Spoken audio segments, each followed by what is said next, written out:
So, ayan guys, may nagtanong. Ano nga tanong, Talia? Oo, di ba? Yes? Yes. Oo. So, may nagtanong, ba't parang mas maganda pa ang style ng CR kaysa sa sala? So, bakit nga ba, Talia? Ano masasabi mo? Sabi mo, rah! Sabi mo, bili na. Pili na. Soap. Bili na.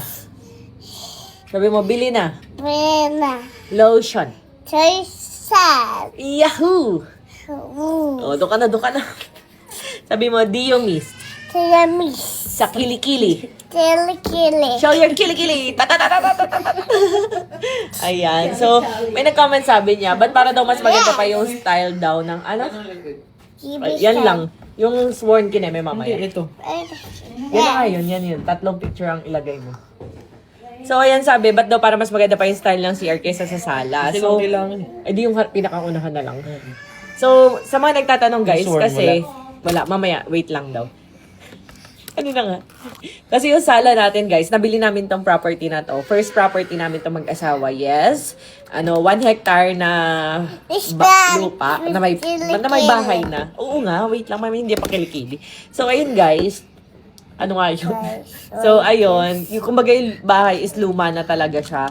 And, yung bahay is luma na. Tapos, pinagawa lang namin yung CR. Eh, syempre, medyo nakaka-LL, nakakaluwag-luwag.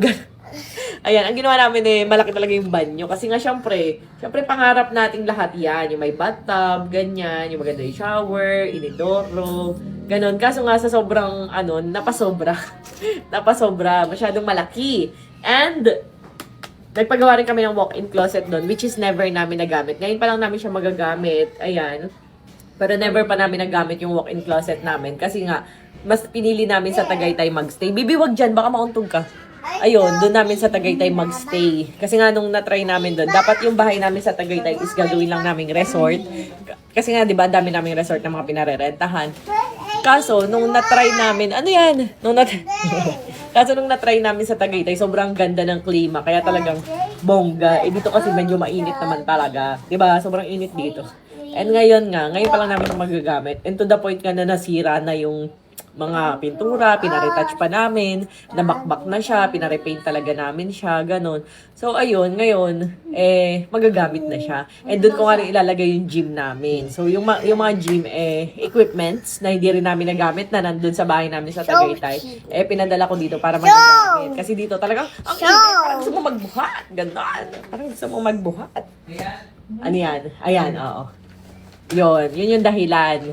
So, kaya mas maganda yung CR. Pero yung CR, hindi dapat ganun. Yung kulay dapat ng flooring and ng side is magkaiba yung kulay. Kaso di ko alam doon sa gumawa, bakit magkakulay yung ginawa niya. Kaya nakakaloka. Pero syempre, hayain na, nakalagay naman na dyan. Ang importante is spacious siya. Pwede ka magta-tumbling-tumbling doon, ganun. Ano mo, bili na. Bili na.